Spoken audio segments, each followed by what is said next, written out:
Coucou frères et sœurs, restez bénis, que la paix demeure sur vous. Aujourd'hui, tout va bien.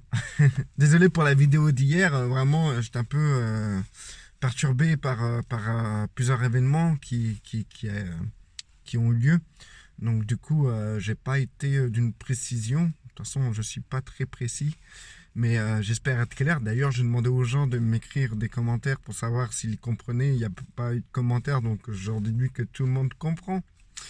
Et qui n'ont pas de questions parce que je suis très clair, limpide comme l'eau.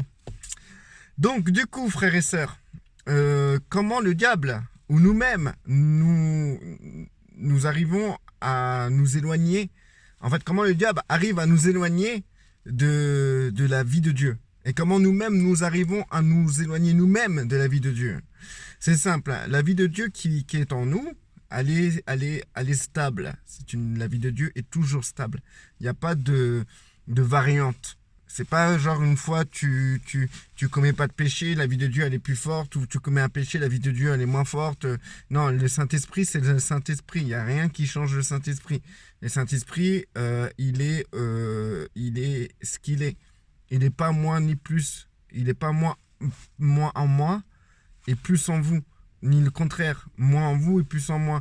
Le Saint-Esprit, c'est le Saint-Esprit, frères et sœurs, et il n'est pas variable. C'est l'identité du Père, du Fils, manifestée à travers le Saint-Esprit, et il vit en nous, frères et sœurs.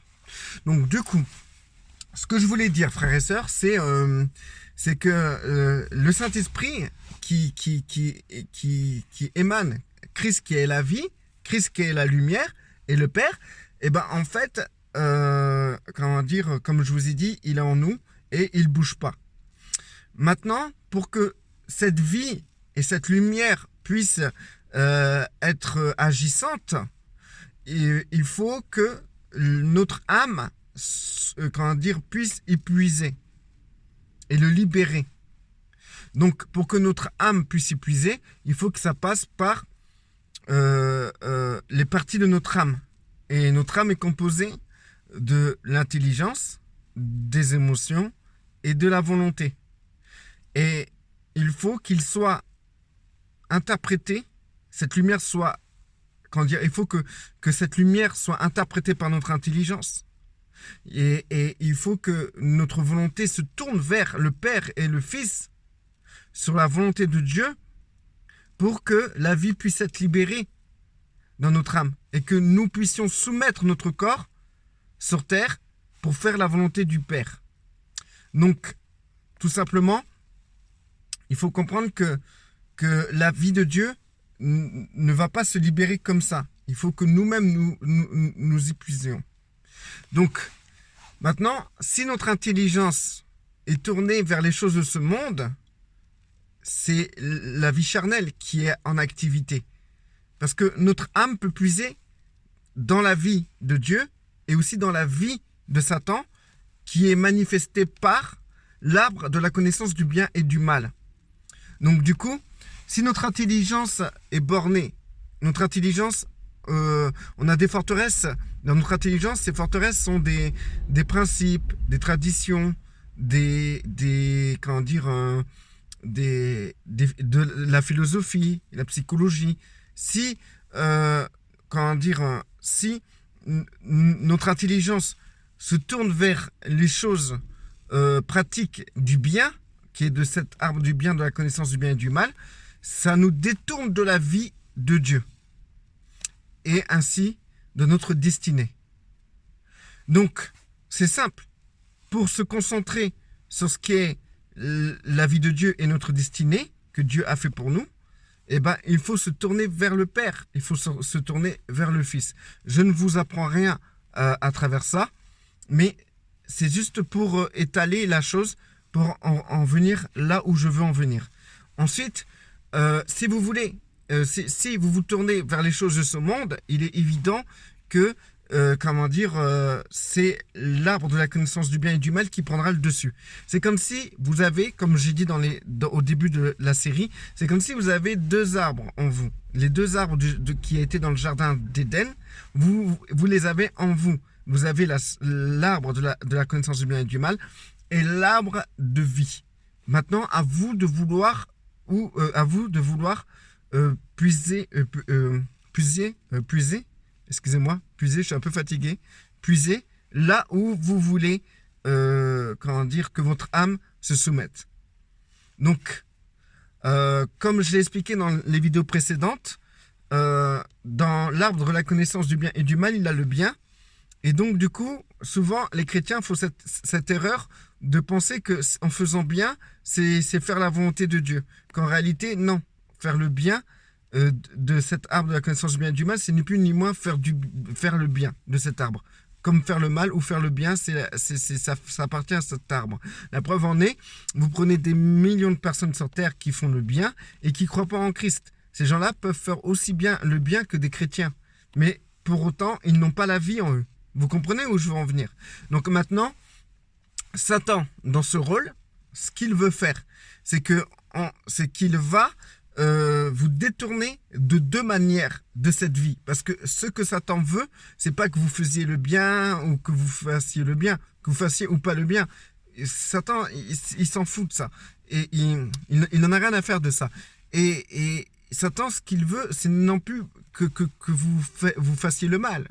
C'est pareil, il s'en fout. Que vous fassiez le bien ou que vous fassiez le mal, il s'en fout. Le principal, c'est qu'il vous éloigne de la vie du Christ. Voilà ce que Satan ne veut pas. Parce que dans cette vie, il y a votre destinée. Et dans votre destinée, il y a la volonté pure du Père. Et ça, Satan ne le veut pas. Donc du coup, il va tout faire pour vous éloigner de la vie de Dieu. Que ce soit en vous mettant dans le bien comme en vous mettant dans le mal. Donc du coup, pour faire bref, le Satan va utiliser le mal, c'est-à-dire qu'il va vous séduire dans le mal, pour faire le mal à la créature de Dieu, pour faire le mal en détournant la nature elle-même, la nature elle-même, pour détériorer l'œuvre de Dieu, la nature, la création de Dieu, et que ce soit envers un homme ou un animal ou envers vous-même, et ben en fait Satan va vous pousser à faire le mal. Et si vous arrivez comme n'importe quelle personne sur terre, comme des païens, comme les non-croyants ou ceux qui font du bouddhisme ou ceux qui font partie d'autres religions, si vous arrivez à étouffer ce mal grâce au bien de cet arbre de la connaissance du bien et du mal, ça va pas déranger Satan au fond. S'il n'arrive pas à vous avoir à travers le mal, il vous aura à travers le bien. Alors comment, en exemple, il va vous amener dans une destinée qui n'a rien à voir avec la destinée que Dieu a pour vous. Et comme ça, si vous éloigne de cette destinée, en vous créant une destinée bien, une bonne destinée, eh ben, pour lui, il aura gagné, car il vous aura éloigné de la vie de Dieu. Et votre âme n'aura pas pu puiser dans la vie de Dieu et pouvoir la répandre sur terre autour de lui. Donc, du coup, autour de vous. Du coup, Satan va vous faire croire que, oui, Dieu veut que vous soyez pasteur, par exemple. Et il va vous donner les moyens d'être pasteur. Il va vous donner les financements pour faire votre église. Il va vous donner les gens qui vont avec. Ils vont vous donner la réussite dans le domaine, etc. Mais qu'en vérité, Dieu ne voulait pas que vous soyez pasteur. Le problème, c'est que vous êtes tellement dans l'ambiance, c'est tellement bien que ça peut que venir de Dieu. Parce que Satan, lui, c'est que le mal. C'est ça, c'est la pensée erronée et mensongère du diable. C'est de faire penser aux gens que le diable fait que le mal. Non, le diable fait le bien. Il peut vous rendre bien dans votre ministère. Il peut vous rendre bien en tant que pasteur. Mais le problème, c'est que Dieu n'a peut-être pas décidé que vous soyez pasteur. Ni dans cette église, et que les brebis qui sont dans cette église ne soient pas sous votre gouvernance pastorale. Et ça, Dieu ne l'avait pas prévu dans votre destinée. Mais Satan vous l'a donné. Et il vous sert. Il n'y a pas de souci. Il vous donne même du savoir, de la connaissance pour que vous restez figé dans cette fausse destinée. Et dans cette fausse destinée, qui est une bonne chose, vous allez dire, c'est bien, je suis pasteur, je suis dans une église, j'ai beaucoup de brebis, je les aide dans leur vie, c'est bien, je vois pas qu'est-ce qui est mal. Et ben dans cette bonne destinée, et ben en fait, vous allez être éloigné de la vie de Dieu, de la réalité du Christ dans votre vie. Vous comprenez où je veux en venir? Pareil, par exemple, oui, je vais aller ouvrir un orphelinat en Afrique et comment dire, Satan va vous mettre ça dans la tête. Et vous allez dire, c'est bien ça, c'est bien. Et puis ça, j'ai en tête ça peut que venir de Dieu. On va prier. Et Satan va vous émettre des trucs.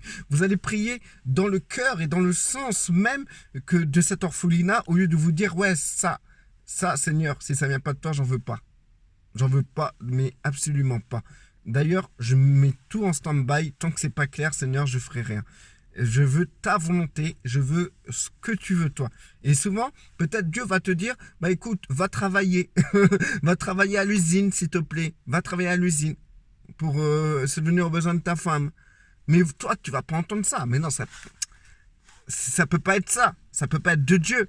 Ça peut pas, c'est Dieu, il a des grands projets pour moi, comme ouvrir un orphelinat. Donc ça vient de Dieu. C'est Satan qui m'oblige à aller dans Babylone et de travailler dur pour avoir de l'argent et vivre dans la société capitaliste. Donc Satan, il va vous rendre confus de cette manière-là. Et du coup, vous allez ouvrir un orphelinat en Afrique. En plus, Satan va faire réussir toutes ces choses-là. En entendant, il vous maintient dans l'arbre de la connaissance du bien et du mal avec le bien qu'il vous apporte. Et il vous coince. Et encore une personne qui ne peut pas libérer la vie du Christ dans sa vie sur terre.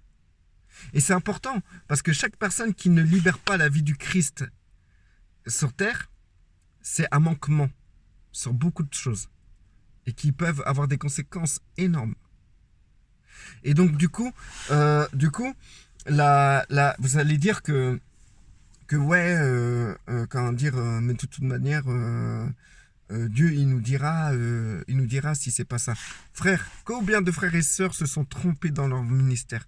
Combien de personnes se sont trompées? Et vous-même, vous vous êtes trompés pensant que c'est Dieu qui pensait ça et que c'était pas Dieu. Ça vous est arrivé combien de fois ça? Moi, ça m'est arrivé, hein. Ça m'est arrivé plus d'une fois de croire que c'est Dieu. De croire que c'est Dieu qui me fait comprendre ça, mais que ça venait pas de Dieu. Frère, ça peut même aller à l'envers. Que vous êtes pasteur et Satan vous fait croire que vous êtes trompé, que ça venait pas de Dieu et que en fait vous êtes appelé à être prophète. Et donc vous arrêtez votre ministère pastoral, vous sortez de la vie du Christ. Parce que la vie du Christ se manifeste dans votre destinée. Si vous sortez de votre destinée, la vie du Christ s'arrête. Parce qu'en fait, la vie du Christ se libère pour que vous accomplissiez votre destinée. Donc, si vous vous écartez de votre destinée, ben, la vie du Christ ne sert plus à rien. Elle ne coulera plus. Donc, du coup, dans votre âme, et vous n'allez plus répandre ça sur terre. Donc, du coup, vous allez sortir de votre destinée et vous allez revêtir une destinée qui n'est pas la vôtre. Donc, et cette destinée ne peut que fonctionner avec une source. Et cette source, c'est la source de l'arbre de la connaissance du bien et du mal. Et c'est Satan qui va fournir toute cette énergie de réussite que vous aurez dans cette pseudo-destinée que Satan a réussi à vous donner. Et ça va être bien. Ça va être très bien. Il y a beaucoup de gens aujourd'hui qui font des choses qui n'ont rien à voir avec Dieu et qui réussissent. Parce que Satan donne assez d'énergie pour que ça réussisse. Donc ensuite, le truc, c'est que parfois, les frères et sœurs, ils veulent pas comprendre que souvent leur destinée, c'est quelque chose de simple. Ça n'a rien à voir avec des trucs où il y a les paillettes, la lumière, les strass, tout ça. Non, que la simple destinée que Dieu vous a donnée, c'est de vous occuper de votre famille déjà. Et là-dedans, en rentrant dans cette destinée, qui est vraiment véritablement la vôtre, vous allez libérer la vie du Christ. Et parce que vous rentrez dans la destinée. Et pour accomplir cette destinée, Dieu va libérer la vie du Christ pour que vous puissiez accomplir les œuvres qu'il a préparées d'avance. Parce que vous êtes dans votre destinée. Et les gens ne veulent pas comprendre que c'est des trucs simples. C'est la société nous a fait comprendre qu'il faut être important. Donc les gens, pour eux, la destinée égale être important devant les hommes. Non, souvent, vous allez à rien avoir. Les gens ne vous verront pas, mais Dieu vous verra. Et vous aurez votre récompense. Beaucoup ont déjà leur récompense parce que ils sont devant les hommes et les hommes leur donnent des récompenses. Heureux celui qui arrive à avoir une destinée dans l'ombre et qui reste dans l'ombre et qui accomplit sa destinée, qui libère la vie du Christ sur terre, que celui qui est dans la lumière et que tous les hommes acclament. C'est vrai que c'est deux destinées différentes. Tout le monde veut celle où tout le monde où tout le monde est vu des hommes. Mais en vérité, la destinée où les gens sont dans l'ombre, c'est des gens qui sont puissants dans le Seigneur. Parce qu'il faut t'accrocher, frères et sœurs. Il faut t'accrocher. Moi, plusieurs fois, j'ai dit au Seigneur, pourquoi j'ai pas beaucoup de vues, pourquoi j'ai pas beaucoup de commentaires, tout ça et tout. Et comment dire, et que des vidéos, mais hyper ridicules, frère. Des vidéos hyper ridicules, et ben ils ont des centaines de milliers de vues. Et ça, je comprenais pas. Et ça m'énervait au fond. Mais c'est comme ça, frère. Quand dire, quand dire, t'as des destinées où tu réussis, des destinées où t'es mis en lumière, des destinées où tu restes dans l'ombre. Et moi, je suis un peu des deux. Je suis un peu mis en lumière et un peu dans l'ombre. Beaucoup dans l'ombre et un peu dans la lumière. Parce que bon, bon le peu de vues que j'ai, comment dire, c'est plus de l'ombre que de la lumière. Mais si vous, frères et sœurs, vous comprenez ce que je dis, ben c'est la vie du Christ qui est libérée. Et ça après, je m'en fous. C'est plus mon problème. Ce qui est important, c'est que la vie du Christ soit complètement libérée. Parce que je suis dans ma destinée, je fais ce que je dois faire dans notre Seigneur. Il y a beaucoup de choses encore à savoir. Comment rester dans la vie de Dieu. Et comment ne pas détourner. Mais ce qu'il faut se méfier, c'est de notre intelligence, de nos émotions et de notre volonté. Parce que c'est là où il y a votre personnalité. Et c'est à cet endroit-là qu'il y a un choix à faire. C'est cet endroit-là qui fait ce choix de soit suivre l'arbre de la connaissance du bien et du mal, ou soit suivre l'arbre de vie. Donc du coup, comment dire, si dans votre âme ça tourne pas rond, ben c'est normal que vous percevez pas la vie de Dieu et que vous pensez que peut-être vous êtes dans l'erreur parce que la religion que vous pratiquez, c'est peut-être la religion que Satan veut que vous pratiquiez en faisant le bien, en étouffant le mal, etc., tout en utilisant le nom de Jésus, mais sans libérer la vie de Dieu puisque vous n'êtes pas dans votre destinée. Parce que si vous n'êtes pas dans votre destinée, vous êtes dans la destinée de qui? Frère, vous êtes dans quelle destinée? Restez bénis, frères et sœurs. Je pense encore une vidéo. Que la paix demeure sur vous. La vidéo, ça sera avec des versets, je crois. Si Dieu le veut et si j'ai le courage de le faire, que Dieu me donne le courage. Priez pour moi, frères et sœurs.